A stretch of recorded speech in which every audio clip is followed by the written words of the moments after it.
নদী মোৰ প্ৰথম ভাল পোৱা, ভাল ফুলে বুকুতে সজোৱা, কোৱাই নহল বহু কথা, গোপনে গোপন হিয়াৰ বেথা, আধৰুৱা আধৰুৱা। বাখৰুৱা বহু সপোনে দিন মোক জোকাইছিলে তোমাৰ হতে মনে মনে। নদী মোৰ প্ৰথম ভাল পোৱা, আল ফুলে বুকুতে সজোৱা। বিগত কিছুদিনৰ পৰা এই গানটো ব্যাপক জনপ্ৰিয় হৈ পৰিছে, সামাজিক মাধ্যমত ভাইৰেল হৈ পৰিছে। এই গানটোৰ সৃষ্টিৰ আঁৰত থকা দুয়োগৰাকী ব্যক্তি বৰ্তমান মোৰ কাষত আছে। গানটো যি লিখিছিলে বা ৰচক তথা কথা গানটোৰ যি কথা, তেওঁ হৈছে নৱনীতা চেতিয়া। এইগৰাকী বাইদেউ বৰ্তমান মোৰ কাষত আছে। আৰু আনগৰাকী হৈছে গানটো এই পৰ্যায়লৈ লৈ যোৱাৰ আঁৰত যিগৰাকী মূল ব্যক্তি আছে, তেওঁ হৈছে এয়া অভিজিত চেতিয়া পাটৰ। দুয়োগৰাকী মোৰ কাষত আছে আৰু এই গানটোক লৈ বৰ্তমান বিশেষভাৱে চৰ্চিত হৈ পৰিছে। আৰু এই গানটোৰ আঁৰৰ সকলো কথা আমি তেওঁলোকৰ মুখৰ পৰাই জানিবলৈ চেষ্টা কৰিম। মই পোনপ্ৰথমে অভিনন্দন জনাইছো, এই গানটোৱে বৰ্তমান প্ৰচুৰ জনপ্ৰিয়তা লাভ কৰিছে। কেনেকুৱা লাগিছে? ধন্যবাদ আপোনালোকক, আৰু লগতে সমূহ অসমবাসী ৰাইজলৈ আমি আন্তৰিক শ্ৰদ্ধা জ্ঞাপন কৰিছো আপোনালোকে গীতটো আদৰি লোৱাৰ বাবে। আমি সঁচাকৈ সুখী, যিখিনি কষ্ট ধৰক হৈছিলে গীত এটা সৃষ্টিৰ ক্ষেত্ৰত, এইখিনি সাৰ্থক হৈছে বুলি ভাবিছো। ভাল লাগিছে, এনেকুৱা ধৰক আৰ্টিফিচিয়েল এটা ভকেলো যেতিয়া সামাজিক মাধ্যমত ইমান জনপ্ৰিয় হৈছে, ৰাইজে আঁকোৱালি লৈছে, সেইটোক লৈ আমি সুখী, যথেষ্ট ভাল লাগিছে। আমি জানিব পাৰিছো যে এই গীতটো বৰ্তমান আমি যিটো গান শুনি আছো, এই গানটোৰ আঁৰত AI তথা কৃত্ৰিম বুদ্ধিমত্তাৰ ইয়াত প্ৰয়োগ হৈছে। কিমানখিনি কোন কোন দিশত কৃত্ৰিম বুদ্ধিমত্তাৰ প্ৰয়োগ হৈছে, আৰু এই আপোনাৰ এই গানটো এনেধৰণে উলিয়াবলৈ ৰাইজলৈ মুকলি কৰিবলৈ প্ৰথম কেনেধৰণে মনলৈ আহিল? হয়, এই গানটো নিশ্চয়কৈ ইয়াত কোনো দ্বিতীয় কোনো কথা নাই যে এই গানটো কেনেকে সৃষ্টি হৈছিল। এইটো AI জৰিয়তে, ইয়াৰ গোটেই কণ্ঠস্বৰ বা যিখিনি আমি বাদ্যযন্ত্ৰ সম্পূৰ্ণ AI জৰিয়তে হৈছে, আৰ্টিফিচিয়েল ইণ্টেলিজেঞ্চ। আচলতে মই কবিতা পাঠ কৰা এটা চেনেলহে খুলিম বুলি ভাবিছিলো প্ৰথমে। তাতে ভাবিছিলো অলপ AI জৰিয়তে বস্তুখিনি ধুনীয়াকে দেখুৱাই, ভিজুৱেল কিছুমান দেখুৱাই আমি আগুৱাই দিম। তো হঠাতে মোক এজন বন্ধুৱে এই যিটো চিনাকি কৰি দিছিলে। তো অকণমান অধ্যয়ন কৰিলো, অধ্যয়ন কৰি ভাবিলো এইটো আমি অকণমান প্ৰয়োগ কৰোচোন, এই ক্ষেত্ৰত কেনেকুৱা হয়। তো প্ৰথম কৰিলো, নিজৰ মাজতে শুনি আছিলো। শুনি ভাল লাগিছিলে, কিন্তু ৰাইজলৈ আগবঢ়াই দিবলৈ অকণমান ভয় লাগি আছিলে। কাৰণ এনেকুৱা এটা বস্তুত কিমান একচেপ্টেঞ্চ হ'ব, কিমান মানুহে আদৰি ল'ব আৰ্টিফিচিয়েল ভকেলটো, সেইটোক লৈ আমি অকণমান শংকিত হৈ আছিলো বা ভয় লাগি আছিলে। লগতে আৰু এটা কথা, আমাৰ যিহেতু হাৰ্টথ্ৰব জুবিন গাৰ্গো নাইকিয়া হৈছে, আৰু প্ৰায় সমসাময়িক সময়তে আমি এই বস্তুটোৰ ওপৰত আমি ৰিচাৰ্চ কৰিয়ে আছিলো। তো এৰি দিবলৈ বহুত ভয় লাগিছিলে। কিন্তু সেইখিনি সময়তে দেখিছিলো অসমত অলৰেডি এনেকুৱা আৰ্টিফিচিয়েল ইণ্টেলিজেঞ্চৰ ভকেল চলি আছে। হয়তো সিমান জনপ্ৰিয় হোৱা নাছিলে, কিন্তু অলৰেডি তেনেকুৱাকে মানুহে চলাই আছিলে। তেতিয়া মই কেইটামান তেনেকে অলপ আধুনিক সুৰত কেইটামান গান বনাইছিলো, সেইখিনি দিছিলো। তাত প্ৰায়খিনি ভকেল আৰু টিউন সেইখিনি সময়ত প্ৰায় AI জৰিয়তে লোৱা। সেইখিনি ৰাইজে চাইছিলে, তাৰ সীমিত শ্ৰোতা আছিলে, সকলোৱে হয়তো সেইখিনি পচন্দ কৰা নাছিলে। তেনেকুৱাতে মনলৈ আহিলে যে আমাৰ যিখিনি ধৰক আগৰ পৰা চলি অহা, ধৰি লওক পুলক বেনাৰ্জী ডাঙৰীয়া, আপোনাৰ খগেন মহন্ত ডাঙৰীয়া, এইবোৰ যিটো এটা তেওঁলোকৰ ট্ৰেণ্ড আছিলে, তেওঁলোকৰ সেই সুৰটোত আমি পাৰো নেকি, সেই ট্ৰেণ্ডত আমি এইখিনি গান বনাব পাৰো নেকি নতুন টেকনলজিৰ জৰিয়তে। তো সেই তেনেকে ভাবি পিনি বাৰ সৈতে কথাখিনি আলোচনা কৰিছিলো। তো তেওঁক ক'লো, মই বোলো এনেকে ভাবিছো কথাখিনি, গান কেইটামান তই লিখি দিবিচোন। তো সেই অনুপাতে তেওঁ দিলে, আৰু বস্তুখিনি সম্পূৰ্ণ পৰীক্ষণমূলকভাৱেই আছিলে। পৰীক্ষণমূলকভাৱেই আমি তৈয়াৰ কৰিলো।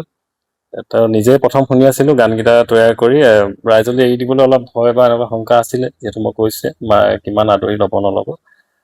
কিন্তু যাকেই গানটো যেতিয়াই শুনালো, তেওঁলোকে খুব ভাল পালে, কৈছে যে ইমান ধুনীয়া লাগিছে, আপোনালোকে দিয়কচোন, ৰাইজে শুনিবলৈ দিয়ক। সঁচাকৈ দিলো, আৰু খুব কম সময়ত, অত্যন্ত কম সময়ত গানকেইটা যথেষ্ট সমাদৰ লাভ কৰিছে। আশা কৰিছিলে নে ইমানখিনি সমাদৰ? নাই কৰা। আজি আপুনি মোৰ ইণ্টাৰভিউ লৈ আছে, মই সেইটো মানে এটা সপোন লিখিয়াই লাগি আছে। আমি একদম অপ্ৰস্তুত এইটো বিষয়ে। ইয়াৰ আগত AI সহায়ত এনেধৰণৰ সংগীতৰ ক্ষেত্ৰখনত কিবা কাম কৰিছে নেকি, নে এয়াই প্ৰথম? এয়াই প্ৰথম। মই শিকি আছিলো বাৰু, প্ৰায় এবছৰমান হৈছিলে এইটো শিকি থকা, কিন্তু এয়া প্ৰথম মানে আমি ধৰক এক্সপেৰিমেণ্ট টাইপ হৈ আছিলে, এইখিনি ৰাইজৰ মাজত এৰি দিয়াটো আৰু ইমান আদৰি লোৱাটো মানে আমাৰ কাৰণে ভাল লাগিছে।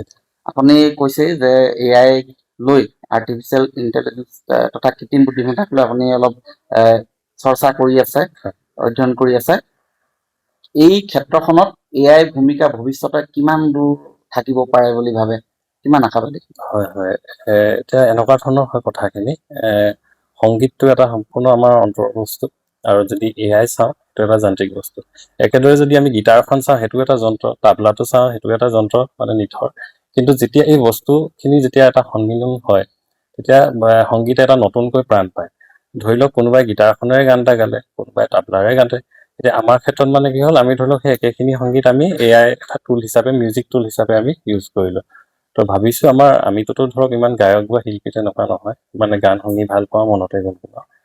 যিসকল আমাৰ এতিয়া সংগীতৰ লগত জড়িত, ওতঃপ্ৰোতভাৱে জড়িত যিসকল আমাৰ শিল্পী আছে, তেওঁলোকেও যদি এইটো মানে তেওঁলোকে আদৰি লয়, ভাবিছো অসমীয়া সংগীত জগতখন মানে যথেষ্ট মানে উন্নতি হ'ব। দেখা যায় প্ৰতিটো বস্তুৱে ভাল আৰু দুটা বেয়া দিশ থাকে। AI এই ক্ষেত্ৰত কিবা ধৰি লওক কুপ্ৰভাৱ পৰাৰ সম্ভাৱনা আছে নেকি? শিল্পীৰ যি নিজৰ যি সৃষ্টিশীলতা বা তেনেকুৱা ধৰণৰ ক্ষেত্ৰত কিবা কেতিয়াবা প্ৰত্যাহ্বানৰ সন্মুখীন হোৱাৰ সম্ভাৱনা থাকিব পাৰে নেকি? হয়, সেইটো ঠিকেই কৈছে বাৰু আপুনি। প্ৰতিটো বস্তুৰে ভাল বেয়া দুটা দিশে থাকে। সেইটো ব্যৱহাৰৰ ওপৰত কথা, আমি কেনেদৰে ব্যৱহাৰ কৰোঁ, আৰু এয়াইও তেনেকুৱা, আমি ইয়াক কিমান ভালকে ব্যৱহাৰ কৰিব পাৰোঁ, কিমান বেয়াকে ব্যৱহাৰ কৰিব পাৰোঁ। যদি ভালকে ব্যৱহাৰ কৰা হয় ডেফিনেটলি উন্নতি হ'ব। আৰু এআই মানৱ সৃষ্ট, এআই কোনো নিজে হোৱা বস্তু, এআই মানৱ সৃষ্ট, আৰু এআইও যিসকলে মানে সৃষ্টি কৰিছে তেওঁলোকেও তাৰ লিমিটেশ্যন কিছুমান ৰাখি থৈছে বৰ্তমানলৈকে, সম্পূৰ্ণ মানে ইয়াক ফ্ৰী কৰি দিয়া নাই। গতিকে যদি তেনেকেই চিষ্টেমটো থাকে কোনো মানে অসুবিধা নহয়, কাৰণ এআই সৃষ্ট আৰু মানৱ সৃষ্ট সম্পূৰ্ণ বেলেগ। এতিয়া মানুহৰ যিটো ফিলিংছ, মানুহৰ যিটো অন্তৰৰ ভাষা, সেইটো এআই কেতিয়াও দিব নোৱাৰে। এতিয়া আমি এই গানটোতে দেখিছো অতি কোমল শব্দ প্ৰয়োগ কৰিছে, অতি মন চুই যোৱা, হৃদয় চুই যোৱা শব্দ। অসমীয়া ভাষাত এই AI ব্যৱহাৰ ক্ষেত্ৰত অসমীয়া ভাষাত কিছুমান অসুবিধাৰ সন্মুখীন হৈছিলে নেকি এই গানটো সম্পূৰ্ণ ফাইনেল কৰাৰ ক্ষেত্ৰত? নিশ্চয়। কেনেকুৱা ধৰণৰ সমস্যা? তাৰমানে কি হয়, এআইটো যিহেতু গম পাইছে বস্তুটো নতুনকে আহিছে, আৰু গানৰ জগততো ইয়াৰ খুব বেছি সময় দিন হোৱা নাই ইয়ালৈ অহা। গতিকে এই ক্ষেত্ৰত আমাৰ থলুৱা আমি কথা বা এনেকুৱা যদি লিখিও দিওঁ, তেওঁলোকে মানে অকমান বস্তুটো বেংগলী ঠাঁচ এটাত লৈ গুচি যায়, যিহেতু তেওঁলোকৰ ভাষাৰ প্ৰাদুৰ্ভাৱ আমাতকৈ বেছি। গতিকে সেইখিনি মিলাবলৈ যাওঁতে আমাৰ যথেষ্ট অসুবিধা হৈছিলে।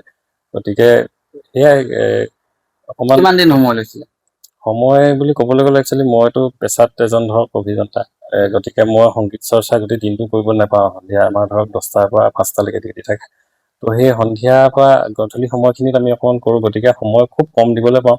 সেইটো কাৰণে আমাৰ ক্ষেত্ৰত মানে গান এটা বনাবলৈ প্ৰায় ধৰক 6 দিন, এসপ্তাহ এনেকুৱা লাগে, কাৰণ সময় ইমান কমকৈ দিবলগীয়া হয়। সেই ক্ষেত্ৰত সিমানে হয়তো যদি ওতঃপ্ৰোতকৈ দিব পৰা যায় তেতিয়া হয়তো খুব কম সময় লাগিব, 2-3 দিনৰ ভিতৰত এটা ধুনীয়াকৈ এটা গান বনাব পৰা যায়।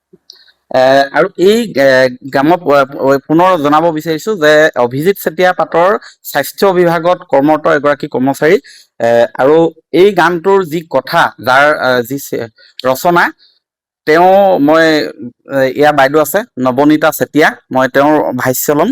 বাইদেউ, এটা আপোনাৰ যিটো লিখিছে, সঁচাকৈ সকলোৱে বৰ্তমান এই মুহূৰ্তত বহুতে আদৰি লৈছে, কি ক'ব?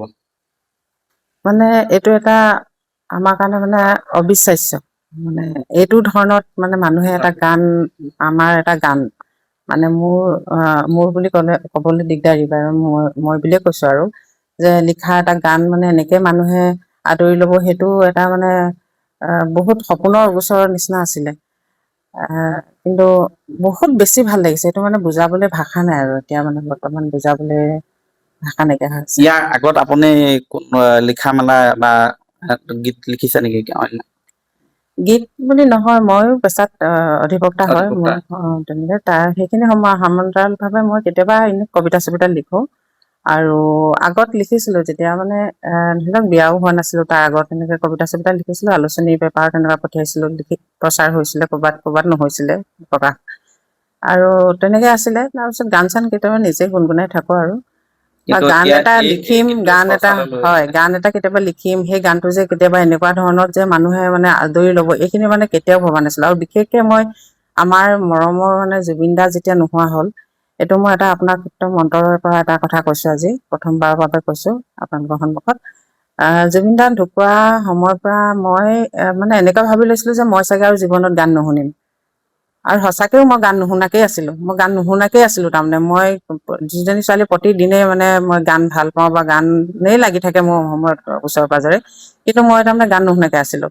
কিন্তু যেতিয়া ভাইটিয়ে ক'লে যে বা আমাৰ থলুৱা ঠাচত মানে গান কিছুমান লাগে, অসমীয়া, য'ত মানে আমাৰ শব্দবোৰ থাকে, য'ত আমাৰ অসমীয়া ভাৱবোৰ থাকে, অন্তৰৰ ভাৱবোৰ থাকে, তেনেকুৱা ধৰণৰ গান কেইটামান আমি লিখোচোন, মানে এনেকুৱা তই কেইটামান লিখি দে। সেই তাৰপিছত মই কৈছোঁ মই পাৰিম জানো লিখিবলৈ, মোৰতো মনেই নোযোৱা হ'ল, আজিকালি বেয়াই লাগি থাকে। তথাপি আৰু সেই ক'লে যেতিয়া মই লিখিলোঁ, 3টা গীত লিখিছিলোঁ। লিখাৰ পিছত দিলোঁ তাক নদী মোৰ প্ৰথম ভাল পোৱা, কিয় এই মৌনতা, নুপুৰৰ ৰুণজুন, এই 3টাই মই প্ৰথমতে লিখিছিলোঁ। তাৰ 3টাই সি সেনেকৈ মানে প্ৰস্তুত কৰিলে। কৰাৰ পিছত নদী মোৰে বহুত জনপ্ৰিয়তা পাইছে বুলি মই ইতিমধ্যে শুনিছোঁ বিভিন্নজনৰ মুখত। সেইটো মানে অত্যন্ত সুখী আৰু আমি বহুত ভাল পাইছোঁ। হয়, নৱনীতা চেতিয়া ভায়েক হৈছে অভিজিত চেতিয়া পাটৰ, আৰু নৱনীতা বাইদেৱে অধিবক্তা হিচাপে তেওঁ কৰ্মৰত, আৰু অভিজিত চেতিয়া স্বাস্থ্য বিভাগত কৰ্মৰত। আৰু এই বাইক ভায়েকৰ জুতিয়ে আচলতে এই গীতটোৱে যি বৰ্তমান খলকনি তুলিছে, আৰু বিশেষকৈ AI ব্যৱহাৰৰ ক্ষেত্ৰত বিশ্বজুৰি বৰ্তমান ব্যাপক চৰ্চা হৈছে, গৱেষণা হৈছে। ভাৰততো CBSE পাঠ্যক্ৰমত অন্তৰ্ভুক্ত কৰা হৈছে AI বিষয়। অসমীয়া পাঠ্যক্ৰমতো হয়তো ভৱিষ্যতলৈ AI বিষয়ক লৈও অন্তৰ্ভুক্ত হ'ব, চৰ্চা চলি থাকিব। তাৰ মাজতে এনেধৰণে AI ব্যৱহাৰ কৰি, AI প্ৰয়োগ কৰি এটা গীত, এই যিটো আমি ক'লো গানটো প্ৰচুৰ জনপ্ৰিয়তা লাভ কৰিছে, তাৰ বাবে আমি দুয়োলৈ অভিনন্দন তথা শুভেচ্ছা জ্ঞাপন কৰিছোঁ। আপুনি বিচৰা বাতৰি পাব কেৱল নিউজ 18 এপত। নিউজ 18 এপ ডাউনলোড কৰিবলৈ স্কেন কৰক এই QR কোড। গুগল প্লে ষ্টৰতো পাব এই নিউজ 18 এপ।